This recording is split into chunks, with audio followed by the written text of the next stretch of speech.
So, Rodrigo, thank you very much for agreeing to participate in our research project, which is led by Eleena Jamil, Stephen Knott, Abbe Fletcher, and myself. It's entitled About Making, and it's supported by the British Council in the Connections Through Culture grant. And to start off with, if you would mind confirming that you're fine with participating in the project. I'm fine with participating in the project. It's a pleasure to participate on the project. Congratulations for the project. And it's lovely to have you on board. So we were quite interested in making connections starting from the Tukang, traditional craftspeople in Malaysia, to a much broader interpretation of craft and prototyping in architecture, but also beyond. So your background is as an architect trained in Madrid at ETSAM. And can you share with us perhaps a bit that journey that took you from an architect to the practice that you established? Sure. When I was younger, I really liked to make things. And at that time, I was really engaged with the human scale, whatever you can do with your hands. And in Spain, there were not really great universities for industrial design at that point. And most of the industrial designers, they were studying architecture. So that's the path that I took. And so I study architecture, something that I really enjoy. Have their own challenges, but as well the big scale, the building scale or the city scale, for me it was not the scale that I felt more comfortable with in terms of the time that it takes to build a building or a city, the amount of management and planning that you need to do, and I felt a bit more free in prototyping a scale where you could not only make models, but you could make one-to-one objects.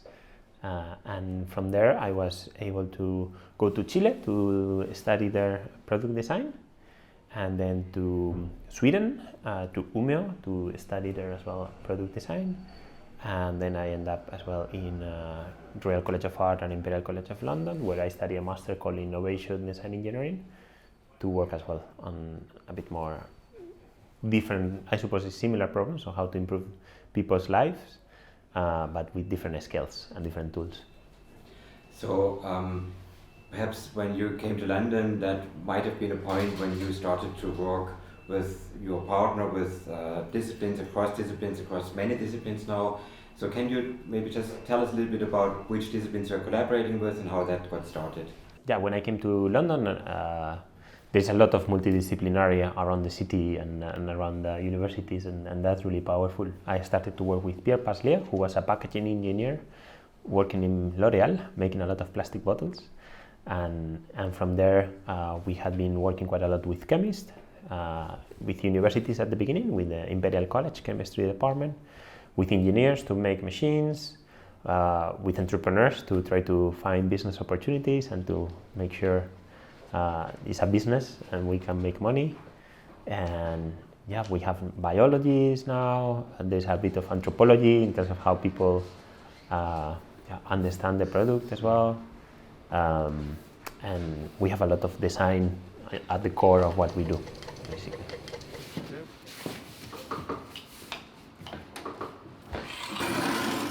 The anthropological angle is really interesting, but maybe before we come to that, for the benefit of the viewers, perhaps can you give us an example of maybe one of the early or one of the current projects that you are working on, and maybe share with us a little bit the history of such a project, how does it come about, how do you work? And so the first product that we did, we call it O. Is the name that people give it when they see it for the first time. They make that sound, and ooh, oh. And basically it's a seaweed-based membrane that is biodegradable, but at the same time is edible. We started this project using our kitchens, and we licensed the first recipe as Creative Commons, so a lot of people could make it at home. And we started to test it. I think that was the power of the project, that we could test it on different contexts. So we found specifically, for example, in running events, that was a great point for using this. And we started with small races, and then we involved chemists to make the membrane a bit stronger. We involve engineers to make the machinery to be able to make it in bigger scales. We involve people that understand a bit more the business side to be able to engage with different companies and be able to price it and to organize events. And altogether we started to do bigger and bigger events up to the London Marathon, basically where all the runners could go and take a slightly bigger version of this, but put it in their mouth and drink without plastic. They could discard the skin as a fruit, or they can swallow if they want, not to have any waste.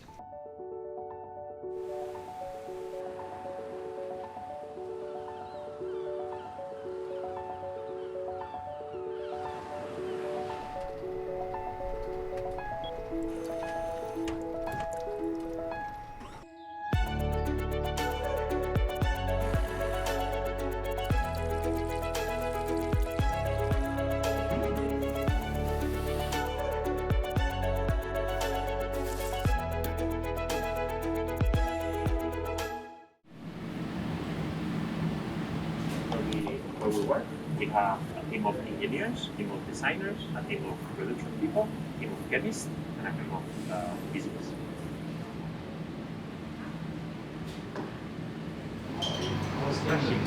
That one looks like that's a really nice one. Yeah. They mix it? Yeah, but then you see that side, and it's not. Yeah. I don't like this egg shape. That's like a little burger. So these are all the machines that we build, and sometimes they break and they have to come here. They started like a quite simple machine with just an on and off, and then we started to put touch screens and started to make super complex panels. And you have the specialists in-house for the whole Yeah. mechanical and programming and digital and all that. Yeah. Wow. Yeah, so at the moment there's different ways of making the film. One is what we call solvent casting, so it's basically like cooking. So you create a dough, like a paste. Then you have to dry it. So this is like almost like a pizza oven. And from that we make a roll. We'll just use some rolls of material. But now we are trying to see if we can, instead of starting with a little paste, if we can start with dry material. So basically getting the seaweed that looks like this, and making this into a pellet. So one of the questions we are interested in is the context of making, context of practices. So you mentioned the London Marathon, you mentioned events. Can you maybe share a little bit more about the clients you're working with and how those collaborations come about? Our mission is to make plastic packaging disappear. I didn't mention that, but that's what it moves us. We're trying to understand where we can have more impact. Plastic is an amazing material, as everyone knows. We use it in our daily lives, and it's able to solve a big range of different purposes. We know it's a really durable material, so it can last hundreds and hundreds of years, and it's really good for keeping things for a long time. So I suppose that's an advantage, and the disadvantage is when you use it for really short-term applications. For example, in a running event, you will use a plastic bottle for a few minutes, and the bottle will stay there for longer. So there's a big mismatch between the life of the product and the life of the packaging, and that's where we see a bit of an opportunity of making a product in short-term lifespans of products, short-term lifespan of packaging, and that's a bit where we found our context initially. So we started to work in a small scale, as I was mentioning, with small partners, like small race organizers, and then we go bigger and bigger, and altogether we started to do bigger and bigger events up to the London Marathon, basically where all the runners could go and take a slightly bigger version of this, but put it in their mouth and drink without plastic. They could discard the skin as a fruit, or they can swallow if they want, not to have any waste. And normally we provide the packaging. We work with companies that have contents, and they are in need of a different packaging that is not plastic.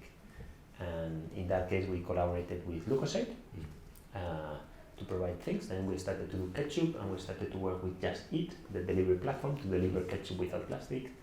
And that rolled out to Just Eat, ask us to, besides the ketchup, we could do something with their boxes.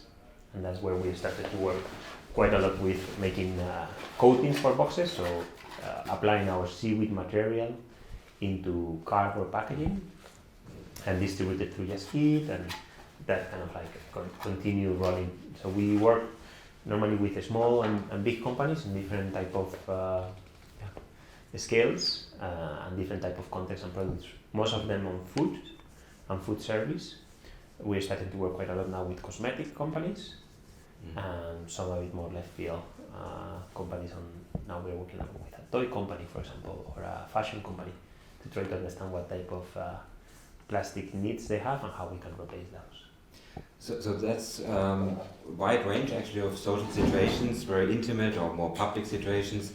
And I'm intrigued by you mentioning the anthropologist, and I'm somehow connecting it to the product you showed us that used a kind of cherry where the stem could be plucked, where there was also a social situation that you designed in a way or that you designed for. So I was wondering whether you could expand a bit on that aspect of your practice. Sure. So how we consume nowadays has been really changed by upcoming of plastic in the last few 50 years. Probably we are all in this room a bit old enough to know that when we were growing up, water was not coming in plastic or other products that were not coming in plastic, and we were able to somehow consume and eat and wash ourselves and buy stuff. And that had transformed completely our habits with this new material. And now we're trying to see how we can somehow change the tide the other way around and how we can survive without it. So trying to check that our materials degrade much faster than anything else. Okay. And they're completely safe. And we have wormers, we have insects eating some of the other stuff. We have trying to replicate marine conditions. So this is toothpaste, from plastics. The idea is we try to always do things as they were fruits. So if toothpaste was a fruit, it would be a bit like a blueberry. We're doing now energy gels and shampoos.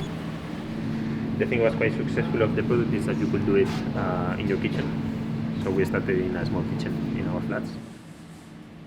This is for olive oil. Yeah. We call it pipette. Lovely shape, aren't they? Yeah, different type of shape, different type of process. Basically, you open it like this, and you can control the dosage of the oil that you want to put. Not in a tea, but and then you can still keep the packaging if you want. All right. So these you have to open and you can wash your hands. Do you need water or is it? Yeah, with water. Mm-hmm. Yeah. We're working now in a soluble solution for this, especially for toothpaste.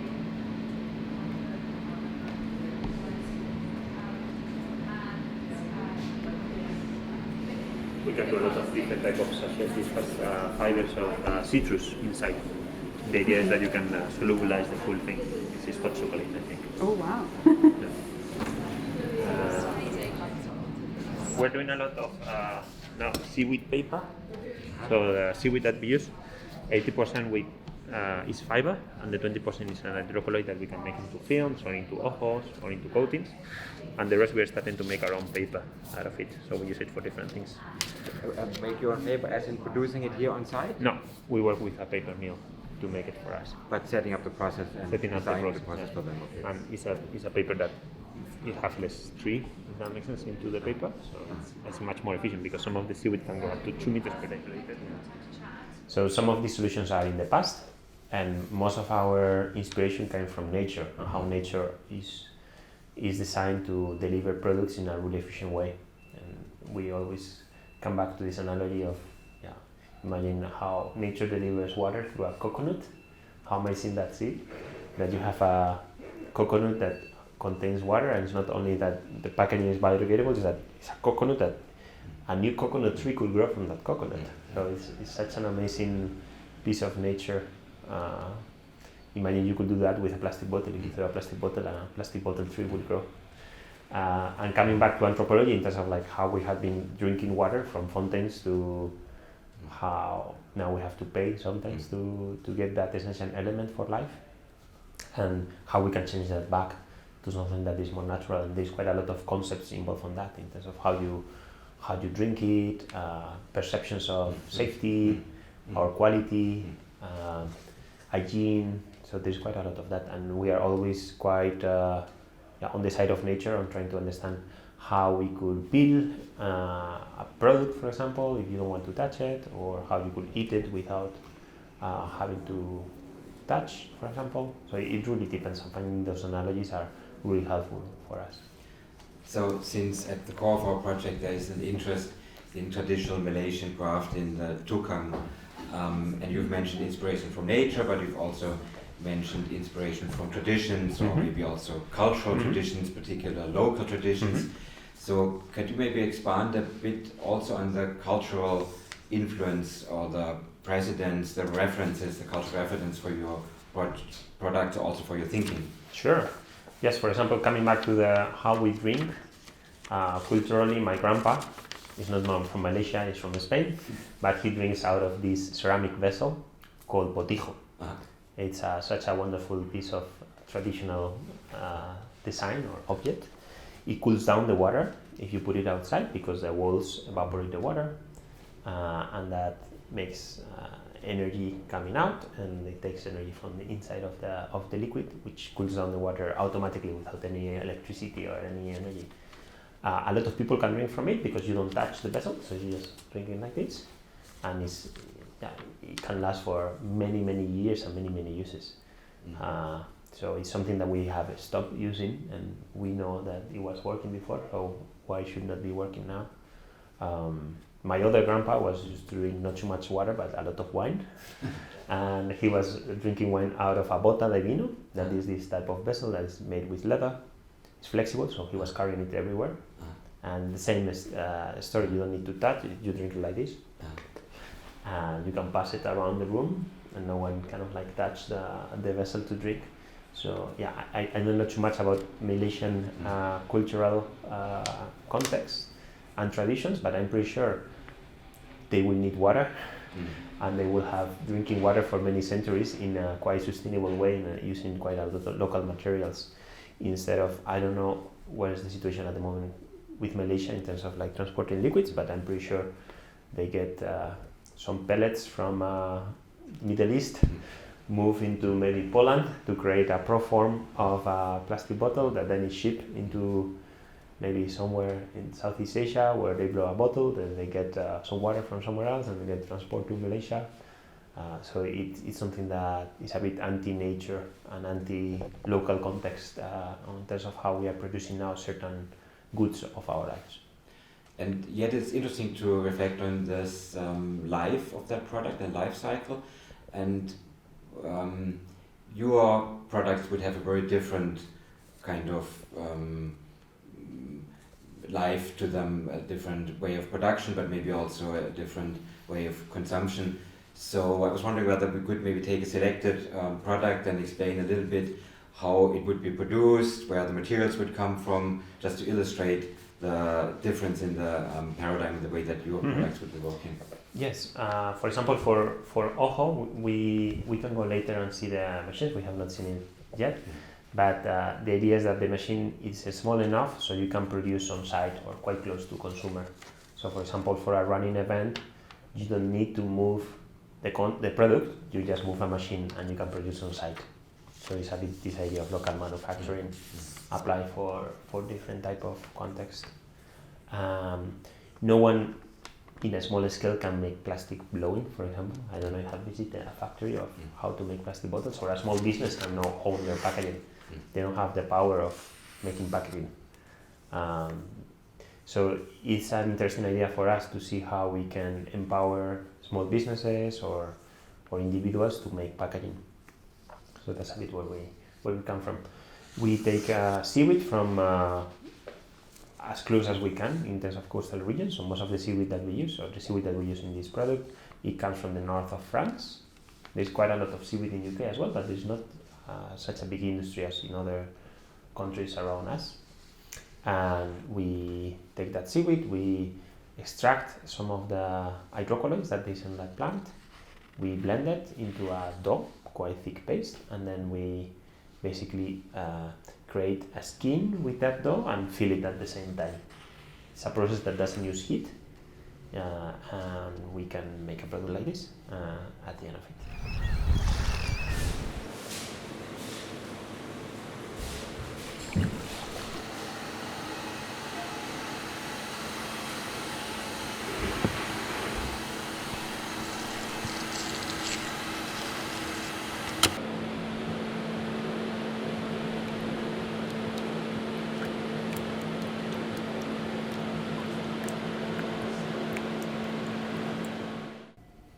So it seems a very logical and also straightforward process in some ways, but in other ways I assume a lot of expertise from different disciplines is involved.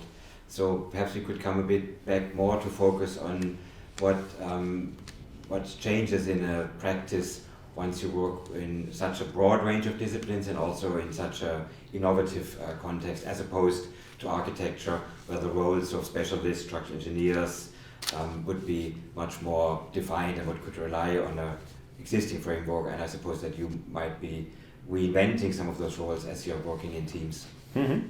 I have not practiced that much as an architect, but like I work in an office for a while, and then I build a couple of things by myself. And I suppose the difference of the construction of a building, most of the buildings you can rely on what have been done before, and the process is somehow known in terms of like the time that could be done, or you can budget it quite.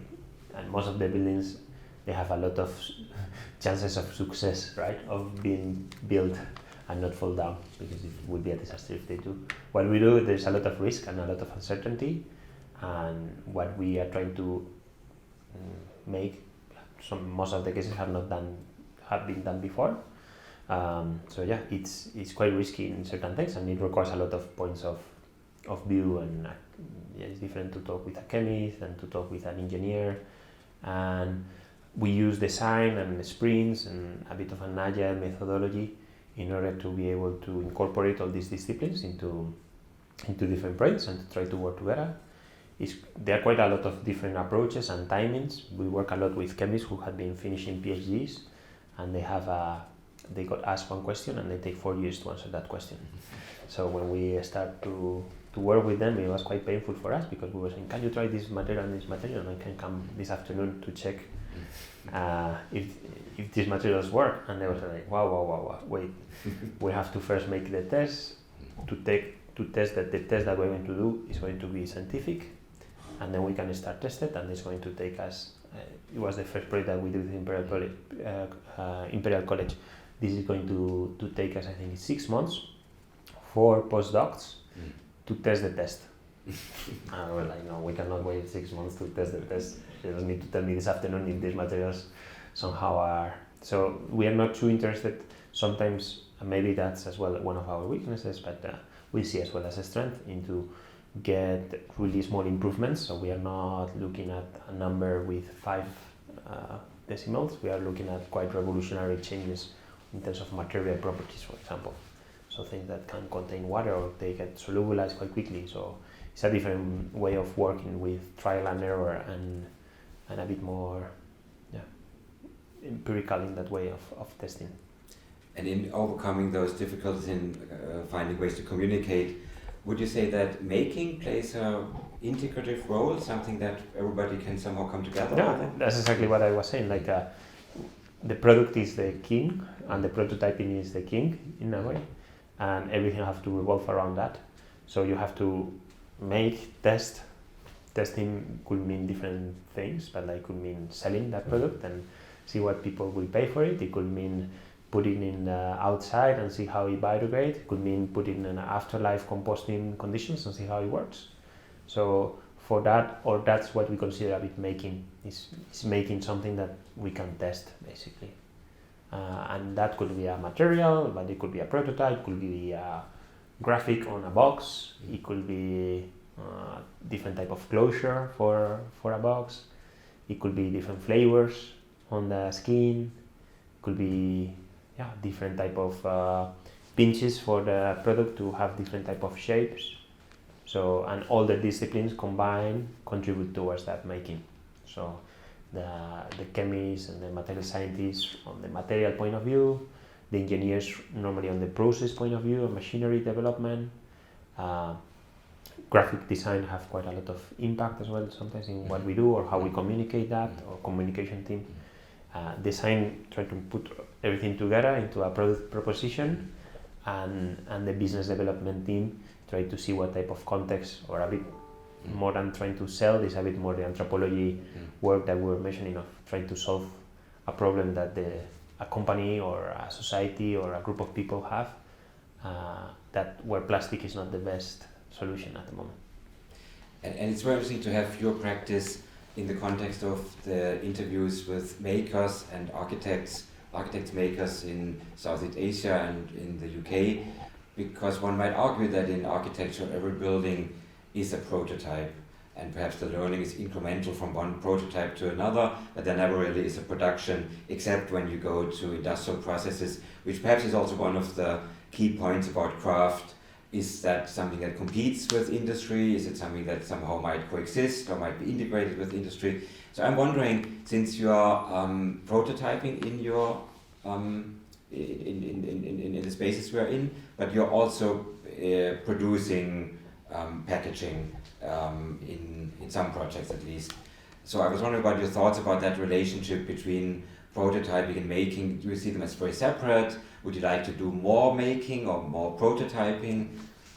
I suppose for us it's a bit of an evolution, like we need to do prototyping until we find something that could be replicated in bigger scale, something that works, and then at that point we can industrialize that process and we can have a wider impact than making one-offs. I think that's, I suppose, could be seen as an advantage or a disadvantage, depending what angle you take. We can see that our lives had been influenced on the last few generations, at least from my point of view, more from the evolutions that had come from not craft, but like more industrialization, right? Like we all have phones or different type of softwares or cameras or things that they are not done in a craft way. Not even architecture, right? Like architecture have changed, but like it's not something that changed completely our lives in the last few tens of years, while, for example, phones have. So coming back a bit to packaging or the relationship between packaging and craft and architecture to a certain extent, we expect that the processes that we can put can be adapted in a local way on different contexts, but to have an impact that is wider than our own community, if that makes sense. So we expect that, and we have actually investors from Asia, from United States, and we work with quite global companies that they are quite present in a lot of different cultures and contexts. So it's important for us to try to find a solution that could be adaptable to different situations. You mentioned in your own biography the role of both of your grandfathers and the way that they use products and the kind of culture also that those products are part of. The cultures that your colleagues are part of, do they influence the work? Is that something that feeds into? Can you somehow trace cultural influences in a similar way as you mentioned before? Probably. I don't know too much the stories of most of my colleagues in terms of like grandparents. I know, for example, in the chemistry it's quite common that like their mom or their dad had been a chemistry tutor. Or in the engineering side as well, there is quite a lot of traditions on that. The background of Pierre is quite interesting as well in terms of family, because he's a bit my closer colleague and I know him quite well. I know his grandpa, or the dad of his grandpa, started the business of making plastic shoes. Mm-hmm. The first plastic shoes that they are used for, that they were replacing leather shoes, that probably you are quite familiar if I show you a picture, the ones that you use for a bath, that they look like a copy of a leather shoes. So there was the inventor of those shoes, the first injection molded plastic shoes ever made. And they were experimenting with different smells to put into the shoe, so the shoe could smell differently, and yeah, it went from nothing to have a big factory. That then it kind of like, I think they had to solve at some point, because like there was a lot of competition outside of Europe. And yeah, so I suppose there is a bit of everyone's background in the mix. Thank you very much. Anything that we've missed, or? I think so. Okay.